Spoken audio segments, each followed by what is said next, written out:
You broke the code, Kyle, and now they're coming. It's just a party, Aunt Marge. The morning sun was barely peeking over the rooftops of Willow Creek, a quiet suburban enclave in Raleigh, North Carolina, when I heard the sharp snap of metal breaking. From my patio, coffee cup in hand, I watched in disbelief as Marjorie Hensley, the self-appointed czar of our homeowners association, wielded a pair of bolt cutters like a medieval knight. With a triumphant grin, she declared, "The empress of this pool has spoken." Her nephew, a lanky 20-something named Kyle, swaggered past her, tossing his vape pen aside before launching into a cannonball that sent a tidal wave over the edge of our community pool. The splash was so loud it set off a car alarm down the street. I stood there, frozen, wondering if I'd somehow stumbled into a reality show. But this was no scripted drama. This was my neighborhood, and Marjorie was about to turn it into her personal fiefdom. 6 months earlier, I'd bought my ranch-style home in Willow Creek, drawn by its tree-lined streets, friendly neighbors, and the sparkling pool just beyond my backyard fence. At 52, I was a semi-retired IT specialist, working from home and craving tranquility after years in the hustle of downtown Raleigh.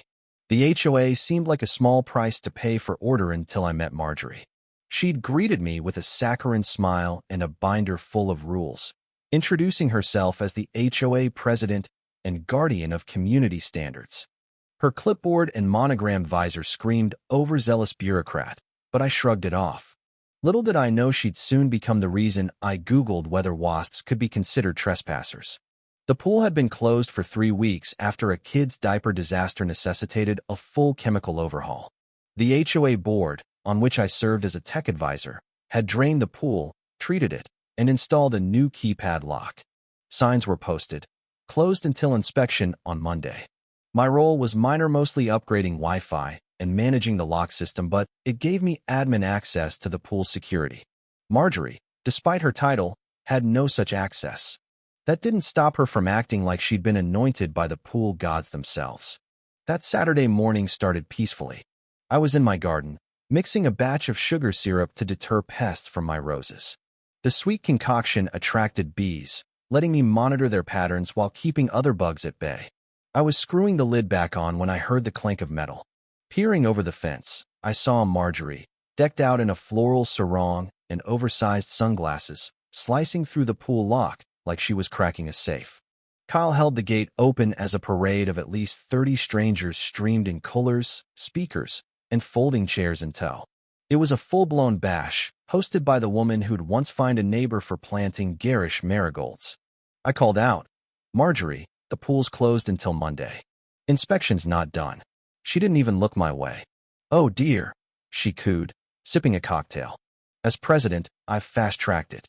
I tried again, citing the bylaws. "You need board approval." She spun around, her smile sharp as a blade. "Write me up then," she said, waving her drink. Kyle smirked, adding, "What? You gonna call the pool cops?" before diving in, nearly capsizing a flamingo float. The music cranked up, and the party roared to life. Neighbors I recognized mixed with strangers who clearly weren't from Willow Creek. My phone buzzed with HOA group chat notifications. Neighbors were livid. Noise complaints, unsupervised kids, Kyle vaping near the pump system, beer cans littering the deck. Marjorie, the same woman who'd issued citations for untrimmed hedges, was now orchestrating chaos. I could have called security or rallied the board, but something in me shifted. I didn't want a fine or a stern letter. I wanted justice that stung. Glancing at the jug of sugar syrup on my counter, I grinned. If Marjorie wanted to break rules, I'd let nature crash her party. I waited until noon, when the sun was blazing and the party was in full swing. The air smelled of sunscreen and burgers. Marjorie lounged by the shallow end, holding court with a glass of Chardonnay. Slipping into my garage, I donned gloves and poured the syrup into a smaller container with a spout. I crept along the alley behind the pool fence, out of sight, and drizzled the syrup into the drainage grate and along the fence's shaded edges, prime spots for bees. I even splashed some on a stray float bobbing near the edge. The summer heat took over from there. Within minutes, I heard the first hum. A few yellow jackets buzzed near the fruit platters. Someone swatted them with a towel, oblivious. Then came the wasps. Then the bees. By the time a teenager yelped about a sting, the swarm was unstoppable. Guests scrambled from the pool, slipping on wet tiles, screaming. A speaker plunged into the deep end. Marjorie flailed, shrieking, "Why are they attacking?" Kyle, shielding himself with a pizza-shaped float, tripped over a cooler and howled like he'd been stabbed. The pop music blared on, a surreal soundtrack to the pandemonium. From my patio, I sipped fresh coffee, watching through sunglasses. It was chaos, but the kind that felt like poetry. The next morning, the pool looked like a war zone. Deflated floats, crushed cans, a soggy towel dangling from a chair. I'd cleaned my tracks, rinsed the jug, ditched the gloves, checked the alley. The only hint was a faint sugary scent, easily blamed on spilled drinks. I pulled up the HOA's security feed, which I'd installed months earlier. The camera had caught everything. Marjorie snapping the lock, Kyle ushering in guests, the whole circus. I saved a copy, knowing it was my ace. The group chat, usually a battleground for Marjorie's rants about mailbox colors, was silent until 11 a.m. when a neighbor, Susan from Oak Lane, posted, "So, are we addressing the wasp apocalypse?" The dam broke. Messages flooded in, photos of crying kids, videos of the swarm, complaints about the illegal party. Marjorie finally chimed in. All caps. The swarm was not my fault. She blamed sugary sodas, claimed she'd been forced to open the pool for community spirit, and accused the landscapers of planting bee-attracting shrubs. No one bought it. Neighbors posted clips of her toasting to rule-breaking and Kyle passing out Jell-O shots. By noon, Marjorie sent an official HOA email, denying she'd cut the lock and calling the swarm an act of God. She threatened legal action against false narratives. I nearly choked on my tea. Our legal counsel was a retiree who mostly handled stray dog disputes. That afternoon, board member Tom knocked on my door, looking grim. He said the board had received dozens of complaints about the party: unauthorized guests, alcohol, property damage. When I handed him a flash drive with the security footage, his eyes lit up.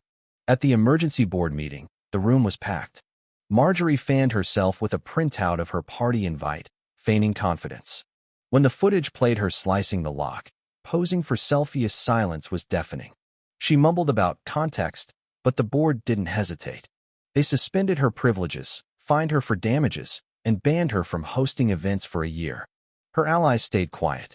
Kyle's social media posts, where he'd bragged about the party, went viral under hashtags like Waspocalypse and Poolful. The internet roasted him mercilessly. But Marjorie wasn't done. A week later, I found a handwritten note taped to my door, accusing me of unauthorized wildlife activity. She signed it acting community watchdog. 3 more notices followed, claiming I'd used illegal bee bait and tampered with security systems. One even cited my garden hose as a tripping hazard. I documented everything, installing a motion camera by my roses. Sure enough, I caught her sneaking around at night, flashlight in hand, inspecting my flower beds like a detective in a bad noir film. I emailed the footage to the board, titled "Midnight Gardener Spotted." At the next meeting, Marjorie tried to rally, accusing me of a tech conspiracy. I presented the video of her nocturnal prowling. The board was unimpressed. One member suggested she needed a wellness check. They barred her from private property without permission. Undeterred, Marjorie escalated. I noticed a new, cheap padlock on the pool gate, not the board-approved one. The digital lock had been overridden. When questioned, she claimed it was a safety upgrade by a concerned citizen. I wasn't fooled. Late that night, I accessed the lock system's backend and programmed it to buzz like a hive whenever Marjorie's code was used. I tested it with Tom, who laughed so hard he nearly fell over. 3 days later, I heard the buzz, followed by a scream. From my patio, I saw Marjorie at the gate, clutching her chest, sunglasses askew, fleeing as if chased by ghosts. Neighbors posted reenactments, and the buzzing lock became a local legend. Marjorie accused me of tampering, but my admin logs cleared me. The final blow came at the monthly barbecue. The board unveiled new pool chairs and a mural on the pool house. Wasps, sunflowers, and a cartoon Marjorie wielding bolt cutters, chased by a swarm. The crowd roared. Marjorie didn't attend, but by Monday, a for sale sign stood in her yard. No goodbye, no group chat rant, just boxes and a moving truck. On moving day, Neighbors watched in silence as her furniture was loaded. Marjorie stood alone, sun hat shielding her face, as if hiding from the community she'd once ruled. Behind her garage, we found a crate labeled HOA supplies, laminated rules, a glittery community leader sash, and draft letters for new finds. We burned it at the next bonfire, toasting marshmallows and joking about her reign. Someone sang Sweet Caroline, swapping lyrics for Sweet Revenge. It was silly, perfect closure. A month later, a young couple, the Pattersons, moved into Marjorie's house with their toddler and a Labrador. They brought a welcome basket, joking about joining the wasp nest.